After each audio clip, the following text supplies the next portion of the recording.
Assalamualaikum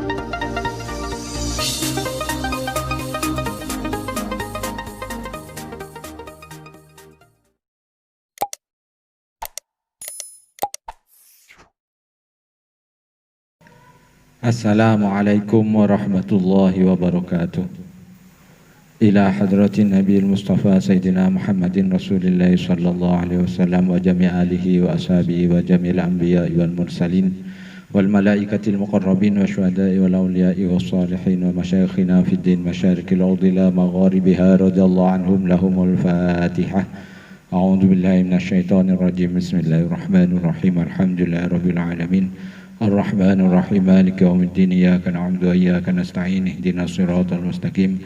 Siratal ladzina an'amta 'alaihim ghairil maghdubi 'alaihim waladdallin. Amin. Pemirsa yang dirahmati Allah, pada sesi kali ini kita akan membahas tentang asbabul irthi atau sebab-sebab menjadi ahli waris. Namun sebelum kita masuk ke kajian, kami coba paparkan tentang sejarahnya dulu, bahwa asbabul irsi itu pada zaman jahiliyah atau sebelum Islam sebenarnya sudah ada sistem pewarisan. Tetapi kemudian ada beberapa ketentuan yang pada akhirnya tidak dipakai ketika Islam itu sempurna. Pada zaman jahiliyah, yang menjadi ahli waris ketentuannya pertama kerabat yang kuat dan mampu berperang. Jadi famili atau kerabat yang dianggap kuat untuk berperang, maka dialah yang menjadi ahli waris. Ketentuan yang kedua, yaitu wanita juga menjadi harta waris. Jadi termasuk tirkah, diwaris juga wanita. Ini sebagaimana yang tergambar dalam surat An-Nisa ayat 19, la yahillu lakum an tarisun nisaa karha. Kemudian yang ketiga, seseorang bisa menjadi ahli waris pada zaman jahiliyah karena adanya perjanjian atau sumpah setia.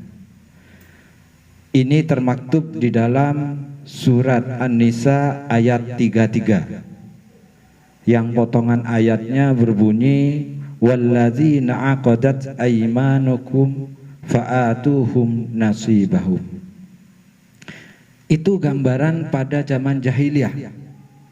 Sehingga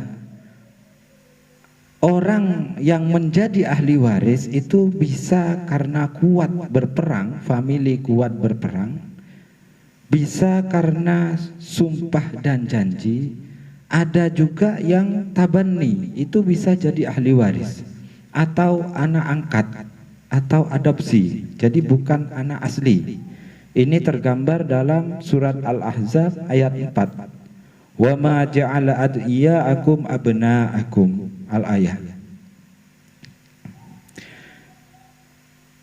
Perjalanan asbabul irsi ini kemudian berlanjut pada masa awal Islam, artinya awal-awal setelah Rasulullah hijrah dari Mekah ke Madinah. Pada awal Islam, asbabul irsi atau ahli waris tetap yang dipakai pada masa jahiliyah, hanya saja kemudian ditambah dengan adanya hubungan persaudaraan karena hijrah. Artinya bahwa sahabat muhajirin ketika pindah ke Madinah oleh sahabat Ansor kemudian dianggap sebagai saudara, maka itu juga bisa mewarisi harta. Ini sebagaimana disebut di dalam surat Al-Anfal ayat 72. Innal ladzina amanu wa hajaru wa jahadu bi amwalihim wa anfusihim fi sabilillah wal ladzina awaw wa nasaru ulaika ba'duhum awliya'u ba'd. Jadi itulah tinjauan historis dari asbabul irsi. Ketika Islam sudah tam, sudah sempurna, artinya ketika sudah banyak turun ayat-ayat tentang hukum Islam di Madinah, maka kemudian asbabul irsi, sebab-sebab seseorang bisa mendapat warisan atau menjadi ahli waris, secara garis besar itu ada 4 golongan. Yang pertama, karena adanya hubungan qorobah atau kerabat. Nah, hubungan kerabat atau qorobah ini bisa dikategorikan menjadi 3 golongan, yaitu usulul mayyit, furu'ul mayyit, dan hawashi. Ada juga ulama ahli faraid yang membedakan menjadi ubuwah umumah dan ubuwah umumah, tetapi mungkin lebih gampang kita pahami ketika kita pakai istilah usulul mayyit, artinya jalur ke atas dari mayit. Bisa dari jalur ibu, bisa jadi dari jalur bapak, termasuk kakek dan lain sebagainya, paman dan lain sebagainya. Kemudian furu'ul mayit, jalur ke bawah dari mayit, bisa berupa anak, bisa berupa cucu dan seterusnya. Kemudian hawashi, jalur menyamping, bisa saudara dari si mayit dan lain sebagainya. Kemudian asbabul irsi yang kedua, karena ada hubungan nikah. Jadi an-nikah ini sebagaimana disebut di dalam surat An-Nisa ayat 12. Walakum nisfu ma taraka azwajukum illam yakullahunna walad. Karena hubungan nikah seseorang bisa menjadi ahli waris. Ini yang kedua.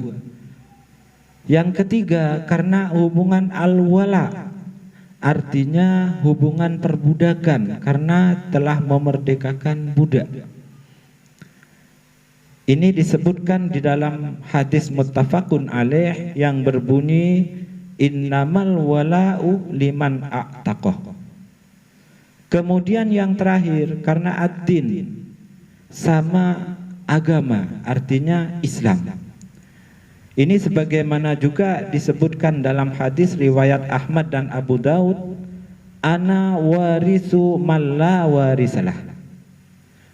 Dengan demikian kesimpulannya bahwa pada masa Islam tam, seseorang bisa menjadi ahli waris atau mendapat ahli warisan dari mayit itu pertama karena ada hubungan qorobah, kerabat.